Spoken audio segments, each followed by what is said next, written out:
দাঁড়িয়ে বিভিন্ন রকম ভাবে ভেঙে ব্যবহার করেছেন এবং এমন ভাবে ভেঙে দিয়েছেন মানব শরীরের 206টা হাড়ের টুকরা থাকে, সেই অস্থি সন্ধি যেমন আমাদের শরীরকে দাঁড় করিয়ে রেখেছে, ওনারা এরকম ভাবে এই রুলসকে ভেঙে দিয়েছেন।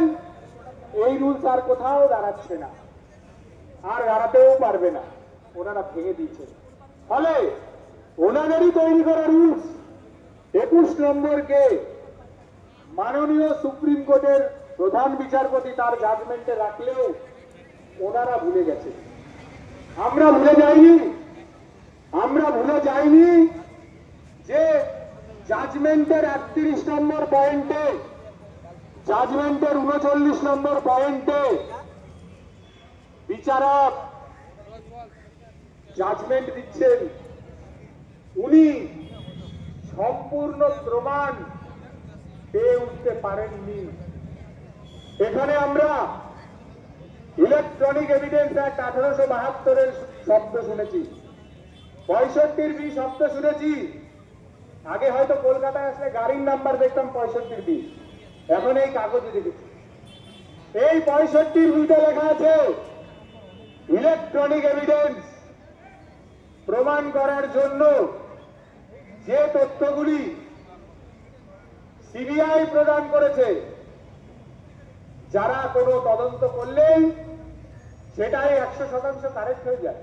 তাই দেখছি এই জাজমেন্টে ওনারা তদন্ত করলেন, কিন্তু ওনাদের তদন্ত প্রমাণিত হলো না। শুরুর থেকে শুনে আসছি, হায়দ্রাবাদ ফিরিয়ে দিয়েছে, দিল্লি ফিরিয়ে দিয়েছে, কলকাতা ফিরিয়ে দিয়েছে, রিপোর্ট নেই। ব্লাড রিপোর্ট নাকি? কি রিপোর্ট? সিরিয়াল বলছে না কেন? ব্লাড রিপোর্ট কি বলছে? Forensic report. মরলে তো ফরেনসিক হবে, এখানে ঝুলবো তবে তো ফরেনসিক হবে। ওরা ওই হার্ড ডিস্ক গুলোর ফরেনসিক করেছে, বলার সময় বলছে, কাগজ দেখানোর সময় দেখাচ্ছে না। যে চোর চুরি করেছে তাকে দিয়ে স্বীকারোক্তিতে সই করে দিয়েছে, নাম আছে পঙ্কজ, পিছনে লেখা নেই বানশাল, পদবী কি, কে পঙ্কজ সই করেছে। অনেক অনিশ্চয়তার মধ্যে এই জাজমেন্টকে দাঁড় করানো হয়েছে। অনেকগুলো কথা বললাম, কিন্তু এই নরকের কানে কি পৌঁছালো? পৌঁছালো না। এই নরককে যতক্ষণ ধ্বংস করে দেওয়া না হবে, ততক্ষণ এই নরক সমাজে আরো অনেক নারকীয় যন্ত্রণা দেবে। আর দীর্ঘায়িত করব না, আরো অনেক বক্তা রয়েছেন। কিছু 65B এর উপর টেকনিক্যাল আলোচনা হতো, যেগুলো আমরা বারংবার শুনে এসছি। শুধু খালি একটা কথাই বলতে চাই, এত বড় অফিসে 22 লক্ষ পরীক্ষার্থীর আবেদনপত্র এবং ওএমআর শিট সংরক্ষণ করা সম্ভব হলো না, কিন্তু সামান্য ওই ছোট হার্ড ডিস্কে কি এত তথ্য সংরক্ষণ করা সম্ভব?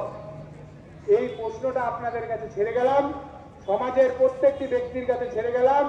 যখন কোথাও দেখবেন এই ধরনের রুলস নিয়ে কথা হচ্ছে, একটাই প্রশ্ন তুলুন না, যে এত বড় পর্ষদ, এত বড় নরক যখন এত তথ্য রাখতে পারেনি, সামান্য ওই 3টে হার্ড ডিস্কে কি তা রাখা সম্ভব? ভেবে দেখুন। এখান থেকেই আমাদের শেষ করে দেওয়ার যে যাত্রা এরা শুরু করেছে, জানি না কত দূর যাবে। আমাদের শরীরের শেষ বিন্দু অবধি লড়াই করব। শুধুমাত্র একটা বার্তাই দিতে চাই, যারা এখনো অবধি বাড়িতে থেকে মনে করছেন যে এই লড়াইয়ে আসলে আপনার সম্মান বুঝি আর থাকবে না, ভুলে যাবেন না, সম্মানের আর কিছু বাকি নেই। দন্তান্ন অবধি বিসর্জন হয়ে গেছে। ফলে আসুন এখানে দেখিয়ে দিই যে ওরা কতগুলো মুখের ক্ষতি করেছে এবং সেই মুখগুলোর আড়ালে আরো কত মুখ তিলে তিলে ক্ষতিগ্রস্ত হচ্ছে।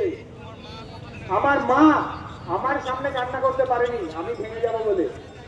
আমি মানা করেছিলাম, কাঁদতে কেন, বাবা এখনো জীবিত আছে, তুমি বাবার ভরসায় দেখে থাকো।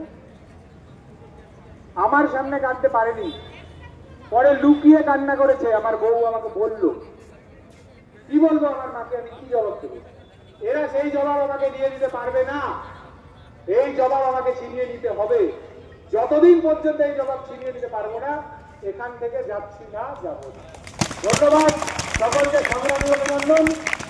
পরবর্তী বক্তা তারা